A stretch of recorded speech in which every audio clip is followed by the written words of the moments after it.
semuanya, kembali lagi di Praktikum Fitokimia Politeknik Kesehatan Bakti Setia Indonesia.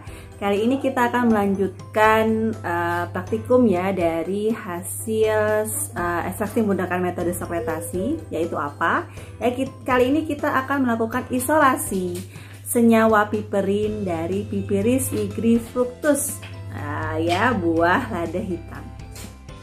Piperin ini merupakan senyawa golongan alkaloid karena merupakan suatu senyawa berupa amida basa lemah.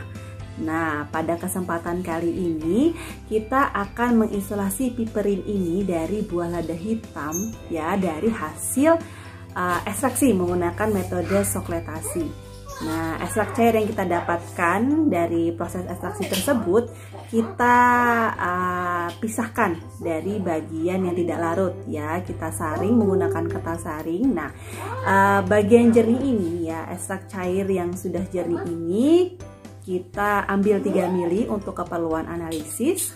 Kemudian sisanya kita uapkan hingga menjadi ekstrak kental yang akan selanjutnya kita akan gunakan untuk keperluan isolasi piperin. Baik, hal yang pertama yang perlu kita lakukan dalam isolasi piperin ini adalah menghilangkan zat balas yang ada di Piperis nigrifructus.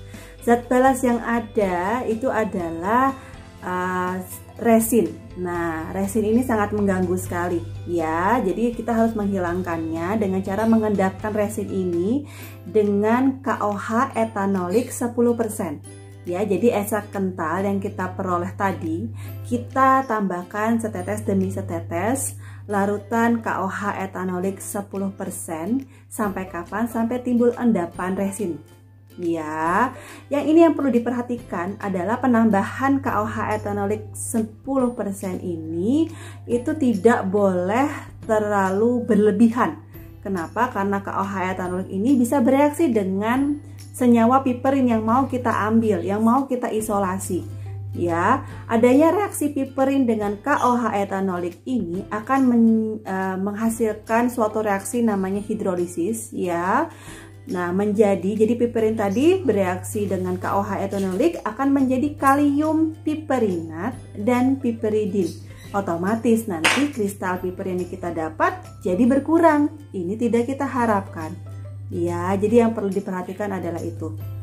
Kemudian selain KOH etanolik, proses hidrolisis ini juga bisa terjadi karena apa? Karena adanya pemanasan dan air. Jadi kita harus menghindari adanya tadi air dan proses pemanasan, air atau uap air dalam hal ini. Kemudian setelah resin tadi mengendap, kita pisahkan sari dengan cara menyaring dengan kertas saring yang berisi glass wool. Kemudian sari jernih yang kita peroleh kemudian kita simpan dalam almari es karena adanya penurunan kelarutan akibat suhunya rendah akibat penurunan suhu ini dapat menimbulkan penurunan kelarutan dari zat aktif dalam hal ini piperin, sehingga piperin tadi akan menjadi atau terbentuk menjadi kristal, bentuk kristalnya.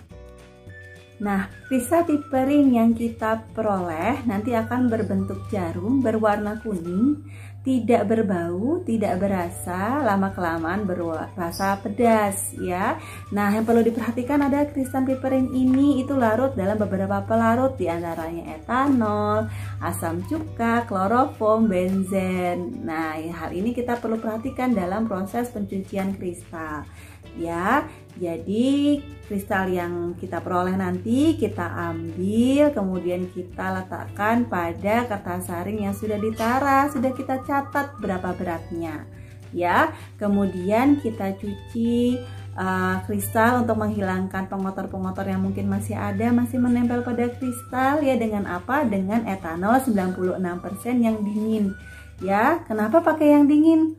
Karena kalau menggunakan etanol dengan suhu yang lebih tinggi, maka dikhawatirkan itu dapat melarutkan kristal piperin sehingga nanti kristal yang kita peroleh jadi berkurang. Nah, itu tidak kita harapkan. Ya, selanjutnya kita uapkan pelarut yang masih menempel pada kristal dan juga kertas saring dengan cara menguapkannya pada suhu sekitar 40 derajat Celcius selama 30-45 menit. Ya, kemudian kita masukkan dalam esikator yang sudah dilengkapi dengan kapur tohor. Fungsinya untuk apa? Untuk menjerap uap air yang mungkin uap air atau uap pelarut yang mungkin masih ada di situ. Ya, kemudian setelah sudah kondisi suhu ruang ya kristalnya, barulah nanti kita timbang. Ya, kita timbang.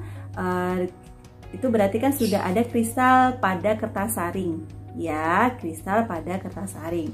Nah, karena tadi kita sudah menimbang, sudah mengetahui bobot kertas saringnya, maka kita dapat menghitung bobot kristal ya dengan cara bobot kristal plus kertas saring dikurangi dengan bobot kertas saring, dapatlah bobot kristal. Bobot kristal ini dapat digunakan untuk menghitung randemen kristal ya dengan rumus bobot kristal dibagi dengan bobot serbuk simplicia awal ya pada sokletasi itu ya dikali dengan 100% ya. Nah, perhitungan randemen kristal ini bermanfaat untuk apa? Untuk nantinya ya, untuk batch selanjutnya jika ingin membuat atau memperoleh kristal dengan misalkan sejumlah tertentu ya, misalkan 1 gram, kita perlu serbuk simplicia sebanyak apa. Jadi kita bisa hitung di situ ya untuk persiapan proses atau isolasi selanjutnya. Sekian informasi tentang isolasi yang bisa kita sampaikan, semoga bermanfaat. Sampai jumpa di praktikum selanjutnya. Bye.